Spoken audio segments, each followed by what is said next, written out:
श्री हरि ने ब्रह्मा जी को ज्ञान दिया।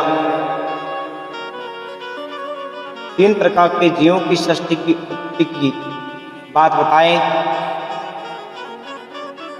कहते हैं ऐसी जब कथा कहें तो शौनक जी ने पूछा, महाराज हमें ये तो बताओ जो आपने पीछे बताया, भगवान श्याम सुंदर विदुर जी के घर भी आए थे, केले के छिलके खाए, भोजन किया। जिस घर में भगवान आ जाए वो घर तो तीर्थ हो जाता है। ऐसे तीर्थ स्वरूप घर को छोड़ करके विदुर जी जंगल यानी तीर्थों में क्यों चले गए? कृपा करके विदुर जी की कथा सुनाइए, हम सुनना चाहते हैं। शौनक जी ने पूछा तो सुत जी कहते हैं, हे शौनक जी, जो बात मुझे तुमने पूछी वही बात सुखदेव जी से राजा परीक्षित ने पूछी थी। राजा परीक्षिता पृष्ठो यद वोचन महामुनि तत्व अविधास्ते स्मृत राज्य प्रश्नानुसारतः। सुखदेव जी कहे, हे राजन, वह उन दिनों की बात है धृतराष्ट्र जी आंखों से अंधे थे, हस्तिनापुर की राजगद्दी पर बैठे थे। पांडु मर गए थे, उनके भाई छोटे, तो उनके पुत्र पांडव अनाथ हो गए। माता कुंती उनका पालन पोषण करती है, लेकिन आदमी का जब लोभ होता है ना, कोई प्रकार का लाभ हो तो लोभ आ ही जाता है। कवि ने बड़ा सुंदर कहा है, जो 10 20 50 भयो, शत होए हजार यो लाख मंगेगी, करोड़ अरब असंख्य भयो तो धरापति होने की चाह जगेगी। स्वर्ग पताल को राज भयो तो तृष्णा और ही और जगेगी। कवि सुंदर कहे, संतोष करे बिन नर तेरी चाह कभी ना भगेगी। प्रिय मानव, पता है आपको पाप का बाप कौन है? पाप का लोभ। लोभ और लोभ जहां आएगा ना वहां पाप हो जाएगा। प्रिय बंधु, इसमें सबसे बड़ा धन कौन सा है? कौन सा है जी? संतोष धन। जब आए संतोष धन, सब धन धूल समान। लेकिन धृतराष्ट्र जी की नीयत खराब हो जाती है। उनके मन में आई कि अगर पांडव मर जाए तो मेरे पुत्रों का निष्कंटक राज हो जाए चारों ओर। दुर्योधन तो ऐसा ही था, महाराज छल कपट से पांडवों को मारना चाहता है। एक बार तो उसने लाख का घर बनवाया।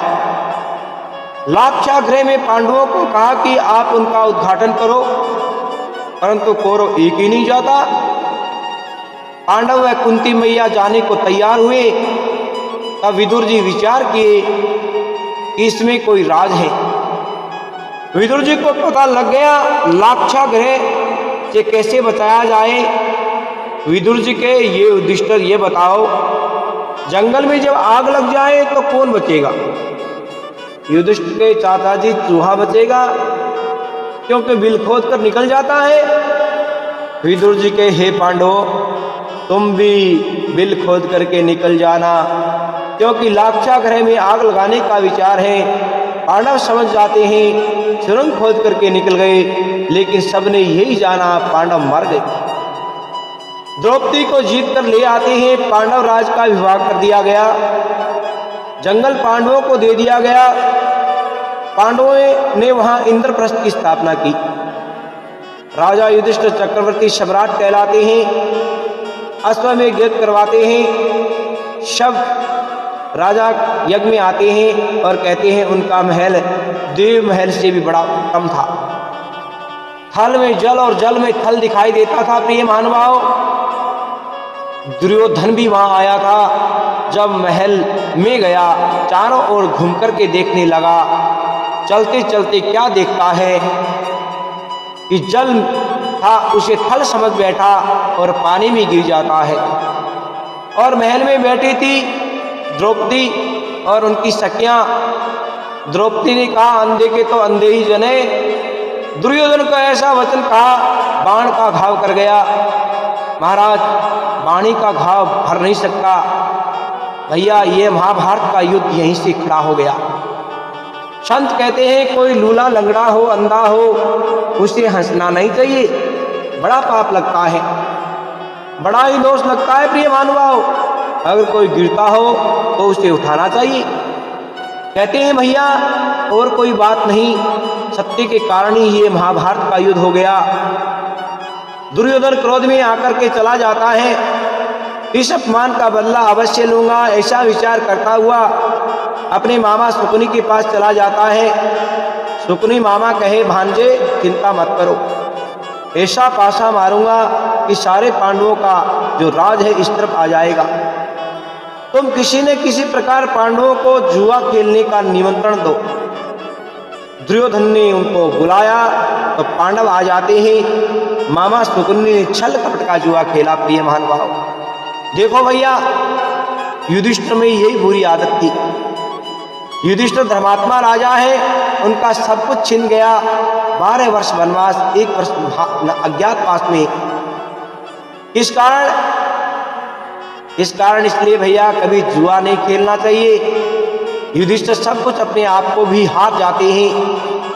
दुर्योधन कहे, भैया आप राजपाट हार गए, तुम्हारे पास एक चीज और है, उसे दांव पर लगा सकते हो।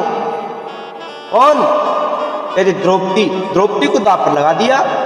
युधिष्ठिर ने कुछ नहीं सोचा, पत्नी को दांव पर लगाने की चीज होती है? नहीं होती, लेकिन युधिष्ठिर ने लगा दिया और भैया उसे भी हार जाते हैं। तब दुर्योधन कहते हैं, दुशासन अब क्या देखते हो? कहते हैं, द्रौपदी अब राजरानी नहीं है, हमारी दासी है, जाओ उसे लेकर के आओ। द्रौपदी एक कपड़े में थी, ऐसी अवस्था में बड़ों के सामने नहीं आ सकती थी। दुर्योधन कहे, जाओ उसे घसीट करके लेके आओ, मेरी जंगाओं पर बैठाओ। नारी के साथ ऐसा अधर्म दुशासन। द्रौपदी के केसों को पकड़ करके घसीटता हुआ सभा में लेकर के आता है। द्रौपदी चीख चिल्ला रही है, मुझे कोई बचाओ। द्रौपदी विचार करती है, मेरे 5 पति बलवान महावीर पांडव है, द्रोणाचार्य, कर्ण, वीर, भीष्म पितामह, कृपाचार्य सभा में है, मेरी इज्जत कौन लूट सकता है? ऐसी सभा में द्रौपदी को दुर्योधन कहे, हे दुशासन, इनकी साड़ी को पकड़ करके खींच करके इसे निर्वस्त्र कर दो। हम तो अंधे के तो अंधे ही जन्मे हैं ना, हमारे सामने निर्वस्त्र होने में क्या जावे, क्या लाज, क्या शर्म। दुशासन को आज्ञा करी तो द्रौपदी की साड़ी को पकड़ करके खींचने लगता है। तो द्रौपदी भीष्म पितामह के चरणों में गिरकर कहती हैं, हे दादाजी, आज आप हमारी रक्षा करो। भैया, जब आदमी का समय खराब आ जाए ना तो कोई सहायता नहीं करता। आज द्रौपदी का बेचारी का समय खराब आ गया। ऐसा समय खराब आया कि द्रौपदी चीख रही है, हे भीष्म पितामह रक्षा करो, हे द्रोणाचार्य रक्षा करो, हे कृपाचार्य रक्षा करो, हे ताऊजी रक्षा करो, रक्षा करो। मैं आपके कुल की वधू हूँ, आपकी इज्जत हूँ, आपकी इज्जत इस तरह सभा में लाई जावे, अपमान करे, बड़ी शर्म की बात है। सभा में सभी वीर योद्धाओं की नजर नीचे झुक जाती है। द्रौपदी चिल्ला रही है, बचाओ बचाओ बचाओ, लेकिन दुशासन साड़ी खींचता ही जा रहा है, खींचता ही जा रहा है। द्रौपदी सोचे कोई उठा ही नहीं, रक्षा कौन करेगा। घबरा करके साड़ी को दांतों से पकड़ लेती है। द्रौपदी साड़ी को संभाल नहीं पा रही है। जब दांतों से हाथों से साड़ी खिंच जाती है, द्रौपदी एकदम हसाए हो गई। दुशासन साड़ी को पकड़ के खींचने लगा। द्रौपदी देखिए अब किसको पुकारो, कौन मेरी रक्षा करेगा, साड़ी को कौन संभालेगा। भैया, ओ भैया, कन्हैया साड़ी को बिना संभाले नहीं रहेगा, कन्हैया ही मेरी साड़ी को संभालेगा। कहे ओ कन्हैया, अरे भैया इस तेरी बहन की लाज जा रही है, ये लाज मेरी नहीं कन्हैया तेरी है। जब आदमी जीव यानी कोई जीव अपनी लाज को संभालता है तो भगवान नहीं आते। जब जीव समर्पण कर देता है वो प्रभु सब कुछ छोड़ करके नंगे पांव दौड़ी आते हैं। कन्हैया कहे अक्षय, रुक्मिणी कहे नाथ तुम तो अक्षय कर रहे हो। कहे पांडव युद्ध क्रीड़ा में हारे हैं और पांडवों ने द्रौपदी को भी दांव पे लगा दिया। कन्हैया के दुष्ट दुशासन साड़ी खींच रहा है और मेरी बहन मुझे बुला रही है। कन्हैया ने द्वारका में आवाज को सुने और उधर द्रौपदी बुला रही है तो भगवान उस सभा के अंदर वस्त्र रूप में प्रकट होते हैं। भगवान सभा में वस्त्र रूप के अंदर प्रकट हो गए। वस्त्र बढ़ता ही जा रहा है, बढ़ता ही जा रहा है। दुशासन साड़ी खींचता ही जा रहा है, साड़ी खींचता ही जा रहा है। साड़ी एक किनारी है, किनारी है की साड़ी है, किनारी है की साड़ी है, साड़ी है किनारी है। खींचते खींचते ढेर लग जाता है। द्रौपदी को निर्वस्त्र नहीं कर पाया और हार करके दुष्ट दुशासन नीचे गिर जाता है। कई महाराज मूर्छित हो गया। द्रौपदी की लाज कन्हैया ने बचाई। फिर जुआ खेला गया। 12 वर्ष वन का वास मिला, 1 साल का अज्ञातवास। वनवास में अज्ञातवास काट करके पांडवों ने कहा कौरवों अब हमारा राज हमें दे दो। लेकिन वो लोभी अभिमानी दुष्ट दुर्योधन कहे बिना युद्ध के सुई की नोक बराबर भी नहीं दूंगा। दुर्योधन कहे युद्ध करो तो विदुर जी ने समझाया धृतराष्ट्र को पांडवों का राज पांडवों को दे दो। दुर्योधन तुम्हारे घर में मूर्तिमान दोष है, ये तुम्हारे कुल का नाश करवा देगा, उसे यहाँ से निकाल दो। विदुर जी समझाते हैं। उसी समय वहाँ कर्ण और दुर्योधन दुशासन आ जाते हैं। उन्होंने विदुर जी का अपमान कर दिया। कहे दासी पुत्र राजा की सभा में क्या कर रहा है, ये हमारे टुकड़े खाकर जीता है, शत्रु का पक्ष करता है। कहे इसे मारो तो मत, नगर से निकाल दो। भरी सभा में विदुर जी का अपमान किया गया। एक बात कहते हैं जहाँ संत का अपमान होगा उनका भला कभी नहीं होता। प्रिय भानुभाव, भला हो ही नहीं सकता। जहाँ संत और ब्राह्मण का अपमान होता है, गौ माता का अपमान होता है। आज विदुर नगर से बाहर जंगल में कुटिया बनाकर रहते हैं। इधर पांडवों से कन्हैया कहते हैं युद्ध तभी करना चाहिए जब अति हो जाती है, जब तक हो सके युद्ध टालना चाहिए। युद्ध तो बुरी बात है, निर्दोष जीवों की लोगों की बेकार में हत्या का दोष लगता है। हम एक बार जाकर देखते हैं भगवान श्याम सुंदर शांति दूत बन करके चले जाते हैं। अब हस्तिनापुर को सजाया गया। हस्तिनापुर को सजा देख करके विदुर जी आते हैं। बोले कहीं आज कोई उत्सव है क्या? लोग कहे विदुर जी यशोदानंदन नंद किशोर शांति दूत बनकर आ रहे हैं। ओहो हमारे कन्हैया आ रहे हैं, माखन चोर नट्ट लल्ला आ रहे हैं, तब तो कन्हैया के दर्शन अवश्य होंगे। विदुर जी एक ऊंचे आसन पर खड़े हो जाते हैं, ऊंची जगह पर जाकर के। कन्हैया रथ में बैठकर हस्तिनापुर आ रहे हैं। माताएं सभी लोग फूल बरसा रहे हैं, कन्हैया का स्वागत हो रहा है। अगर कोई भक्त याद करता हो तो भगवान के मन में व्याकुलता आ जाती है। प्रिय महानुभाव, विदुर जी खड़े हैं, याद कर रहे हैं, भगवान झांकी का दर्शन कर रहे हैं। कन्हैया ने विदुर जी की ओर देखा तो आंखों में जल भर आया। आह, कन्हैया हमें देखा, भगवान ने भक्त को देखा तो आनंदित हो गए और आपस में भक्त और भगवान की नजरें मिली तो आनंद छा गया।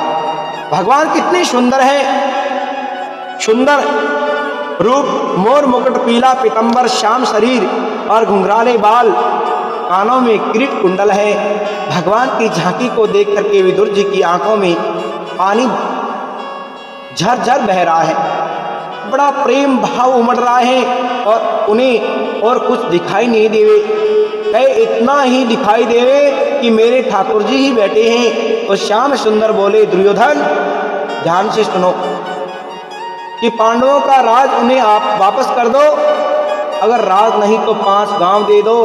दुर्योधन के नहीं भैया, युद्ध के बगैर सुई की नोक के बराबर भी नहीं दूंगा। कहे सारी बातें छोड़ो राजपाट की, अभी तुम थके हुए हो, आए हो दूर से, इतनी दूर से आए हो, विश्राम करो। हमारी माता गांधारी आपकी बुआजी ने बढ़िया बढ़िया भोजन बनवाया है, 56 प्रकार का भोजन, उसे आप ग्रहण कर लो। कन्हैया के तुम्हारे यहाँ नहीं, हम यहाँ भोजन नहीं करेंगे। क्यों भैया? कन्हैया के भोजन 2 ही अवस्था में होता है, एक तो भूख में मारे मर रहा हो, प्राण निकल रहे हो, प्राणों की रक्षा के लिए कहीं भी भोजन कर लेना चाहिए। दूसरा, अगर आगे खिलाने वाले में प्रेम हो, भाव हो, तब खा लेना चाहिए। कहे दुर्योधन मेरे को भूख नहीं है और तेरे में प्रेम नहीं है, हम तुम्हारे यहाँ भोजन नहीं करेंगे, भोजन हम यहाँ नहीं करेंगे। हम तो आज भोजन, देखो भगवान अपने भक्त का कैसे मान बढ़ाते हैं।